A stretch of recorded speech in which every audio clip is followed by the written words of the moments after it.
Hi friends, బీరకాయ తెలగపిండి curry ఎలా చేసుకోవాలో చూద్దాం. ముందుగా స్టవ్ ఆన్ చేసుకొని ఒక కళాయి పెట్టుకొని 2 టేబుల్ స్పూన్ ఆయిల్ వేసుకొని 1 టేబుల్ స్పూన్ దాకా పోపు దినుసులు వేసుకొని ఎండుమిర్చి కరివేపాకు కూడా వేసుకొని బాగా వేగిన తర్వాత ముందుగా తరిగి పెట్టుకున్న బీరకాయ ముక్కల్ని వేసుకొని ఒకసారి మొత్తం బాగా కలిసేలాగా కలుపుకొని మూత పెట్టి ఉడికించుకోవాలి బీరకాయ ముక్కల్ని.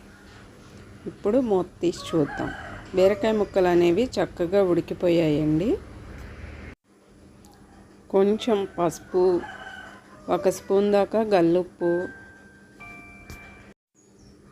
1 స్పూన్ దాకా కారం వేసుకొని ఒకసారి కలుపుకొని 1 టీ గ్లాస్ వరకు వాటర్ అనేది వేసుకోవాలండి. మనకి తెలగపిండి ఉడకడానికి వాటర్ అనేవి వేసుకోవాలి.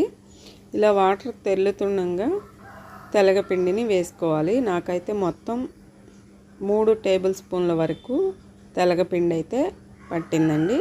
తెలగపిండి వేసుకున్న తర్వాత ఈ విధంగా మొత్తం బాగా కలిసేలాగా కలుపుకోవాలి.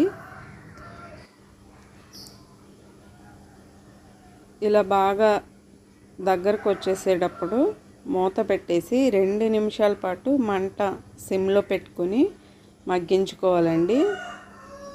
ఇలా మొత్తం వాటర్ అన్నీ ఇంకిపోయే వరకు మగ్గిన తర్వాత మొత్తం అంతా బాగా కలుపుకొని